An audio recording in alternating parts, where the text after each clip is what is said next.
Olá, meu nome é Fernando, sou do Lar Espírita Luz de Amor e hoje quero conversar sobre tesouros. Tesouros, felicidade, prosperidade, saúde, bonança, alegria, esperança, que está à nossa disposição. Mas antes de a gente começar a falar sobre isso, vamos fazer uma prece? É importante. Feche os olhos. Abra o coração, receba do alto a divina inspiração, que ela possa ser agasalho, que ela possa ser cobertor, envolvendo o teu coração em imensas ondas de amor. Que Deus ouça a nossa prece e que Ele, que jamais esquece de cada filho seu, Senhor Deus, recebe o apelo meu, que nessa noite, manhã, tarde maravilhosa, possamos nos conectar com a tua bênção radiosa.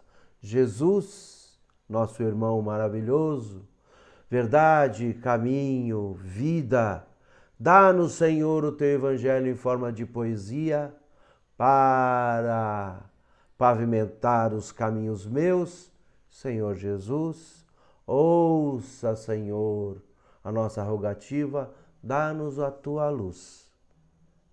Nessa hora tão bendita, querido Mestre Jesus. Feita a nossa prece, quero falar de palavras do Tiago, o apóstolo, que está lá no capítulo 5, versículo número 3, ele disse o seguinte: o vosso ouro e a vossa prata se enferrujaram. Como assim o nosso ouro, a nossa prata? Do que ele estava nos dizendo? O ouro e a prata são tesouros, metais preciosos, que nessa colocação é simbólica. Não é o minério encontrado na natureza de forma tão rara, mas é encontrado em abundância, em forma de sentimento em nosso coração. O apóstolo fala da esperança, da humildade, do perdão, do amor, dos bons sentimentos. E ele disse que está tudo enferrujado. Será que está? O Evangelho foi escrito há 2000 anos atrás, mas ele foi escrito para todo o sempre, que ele está baseado em verdades absolutas. E essas verdades são eternas. Quando o apóstolo diz que os nossos tesouros estão enferrujados, que o nosso ouro ou a nossa prata está enferrujado, ele quer dizer que aquilo que a gente tem de mais valioso não está sendo utilizado. O perdão, quantas vezes bate à porta e a gente diz que eu não sou capaz de perdoar isso. A humildade, quantas vezes bate à nossa porta e a gente diz, mas eu não sou assim. A caridade bate à nossa porta e a gente fala, não tenho tempo. O amor nos requisita a presença e a gente diz que não está pronto para esse amor. Os sentimentos, eles podem ser bons e não bons. Eles podem construir e destruir. A paciência aguarda, a esperança sonha, enquanto que o orgulho nega e o egoísmo a tudo subtrai. Nós precisamos, dentro do nosso cofre chamado coração, alimentar os bons sentimentos para que eles se multipliquem. Nós fomos todos criados por Deus, à sua imagem e semelhança. E o que é que o Evangelho diz sobre Deus? Diz que Deus é amor. Fomos criados à sua imagem e semelhança, em espírito e inteligência, mas também em amor.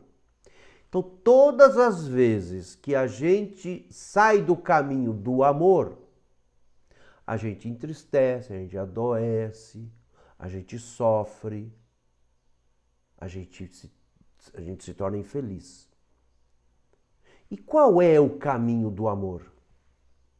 Jesus explica isso muito bem no Evangelho quando ele diz que o maior de todos os mandamentos, e olha que não eram apenas os 10 mandamentos, mas sim 613 mandamentos da lei judaica. Jesus diz que o maior mandamento é amar a Deus sobre todas as coisas. E Jesus, sabendo da nossa dificuldade de entender esse Deus, ele no mesmo mandamento ele traduz da seguinte maneira: o primeiro mandamento é amar a Deus sobre todas as coisas, e o segundo, tão grande e importante quanto esse, é amar ao próximo como a si mesmo. E mais adiante no Evangelho, ele dá a parábola do bom samaritano. O samaritano que era execrado, que os judeus não podiam conversar com os samaritanos, porque os samaritanos tinham problemas de relacionamento, entendimento teológico, político, social dos hebreus.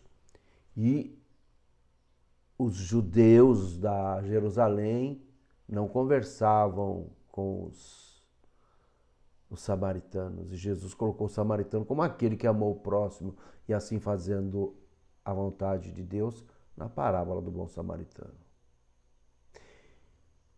E Jesus, ele não apenas disse estas verdades, mas ele exemplificou. Quero falar aqui de um episódio que está lá no livro Boa Nova, de Humberto de Campos, na psicografia maravilhosa, luminosa de Chico Xavier. Jesus, quando ele termina o capítulo no alto da cruz infame, quando ele pede que Deus nos perdoe porque nós não sabíamos o que fazíamos, Jesus expira no alto da cruz. E antes que ele pudesse se apresentar no domingo para Maria Madalena, Jesus vai atrás de Judas Iscariotes, que agonizava nas regiões umbralinas. Judas Iscariotes, que tinha traído o seu mestre, o seu amigo, e que, diante do arrependimento, do remorso, não conseguiu resistir e deu cabo da própria vida, cometendo suicídio. Judas, em espírito, é arrastado pelas energias a que ele se associou, com o ato da traição e, pior ainda, com o ato do suicídio, ele é arrastado para as regiões obscuras do umbral. E sofria e agonizava, sentindo as dores do seu ato tresloucado. Jesus desce da cruz em espírito, vai até o local onde está Judas e, através do seu coração generoso, impõe as mãos sobre o amigo que estava ali agonizando. E Judas adormece. Muitos anos adiante, quando Maria, mãe de Jesus, desencarna, já bem velhinha, ela, em espírito, vai até as regiões umbralinas e aí sim tem as condições, as permissões para resgatar Judas, aquele que traiu seu filho. Jesus é exemplo, Maria também. Jesus vai até o amigo que o incompreendeu, que não entendeu que sua revolução não seria através das armas, mas através da transformação dos tesouros que nós temos no nosso coração. Que o maior tesouro não são 30 moedas, mas são 30, 31 dias de cada mês, 28, 29 em cada fevereiro. Cada dia é uma oportunidade de nós exercitarmos o amor, o perdão, a indulgência, a caridade, a benevolência e silenciar as nossas críticas, nosso julgamento. Jesus foi lá e ajudou, como foi permitido ajudar, ao seu amigo.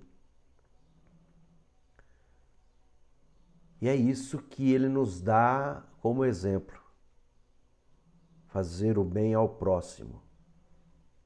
Um amor que não é só sentimento, é atitude. Que apesar de tudo que possa acontecer, você exercitar o amor. E o amor tem 3 pilares sem os quais ele não consegue subsistir. O amor, ele é composto do desejo de estar com as pessoas. O amor não se materializa na solidão. O amor não se materializa no isolamento. O amor se materializa no desejo que nós temos de estar com as pessoas, de viver em comunidade, de viver em sociedade. Desejo de estar com. O segundo pilar do amor é o respeito. O respeito que eu devo ter para com o meu próximo. Então eu tenho que desejar estar com as pessoas.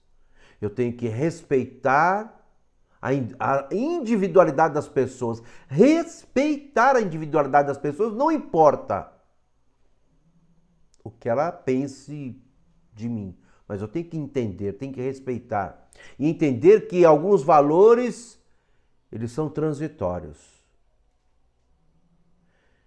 E se o primeiro pilar é o desejo de estar com as pessoas, o segundo pilar é o respeito que eu tenho que ter para com as pessoas, o terceiro pilar é admirar as pessoas. Mesmo quando elas não estão fazendo aquilo que a gente acha correto, mas admirar elas na sua individualidade como criaturas de Deus, nossos irmãos e irmãs. Admirar essas pessoas que coabitam conosco, ver a beleza que cada uma pessoa tem. Não importa os crimes que ela tenha feito. Não importa a traição que ela tenha cometido. Não importa o mal que ela tenha praticado. Um dia vai chegar e ela vai repensar.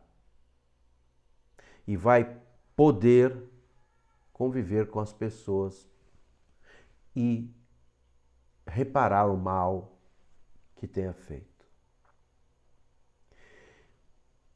Hoje, a ciência cumpre um papel maravilhoso. A religião, do verbo religare, do latim religare, de religar a criatura ao Criador, também cumpre um papel maravilhoso. As pessoas, muitas vezes, não olham para a verdade que a ciência nos descortina e as verdades espirituais que a religião nos mostra. Elas estão com os seus tesouros enferrujados e só pensam em si. Lembra que eu falei que somos criados à imagem e semelhança de Deus? E Deus é amor, e toda vez que a gente sai do caminho do amor, a gente adoece, a gente se entristece. Então, é importante a gente utilizar os tesouros do amor ao próximo, da fraternidade, para que a gente volte ao caminho do amor. Para que a gente adquira a autoestima, o amor próprio, que ele não é egoísmo, para que a gente goste mais da gente e para que a gente goste mais da sociedade que nos cerca, para que a gente possa enxergar mais coisas boas do que coisas ruins. Você que está passando por momentos de dificuldade, saiba que você tem todas as potencialidades de superação. Você tem todas as condições de superar essas dificuldades, não importa a dificuldade que seja. Um crime cometido, uma ausência repentina, um filho que adoece, que desencarna, uma doença incurável. Judas resgatou todos os seus erros através de reencarnações sucessivas. Não foi esquecido por Jesus. Nós também não somos esquecidos por Jesus, muito menos por Deus.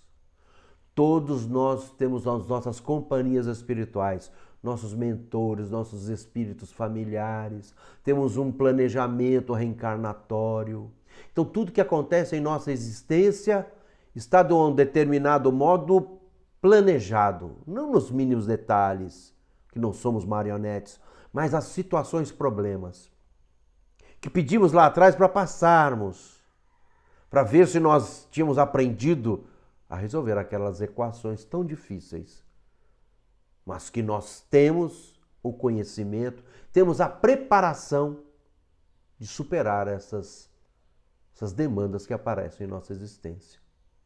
Falta de dinheiro, falta da família, falta de saúde, tudo isso a gente tem condições. É importante a gente olhar a vida numa perspectiva espiritual, em que nós viveremos para a eternidade em espírito. Que o que adoece, o que padece é esse corpo de carne e osso, que tem a sua transitoriedade definida. Procura o caminho do Evangelho. Lembra que Judas, na melhor das intenções, trai o amigo, achando que naquele momento a revolta seria colocada e que se derrubaria o Império Romano em seu jugo ali na Palestina. Às vezes a gente erra tentando acertar.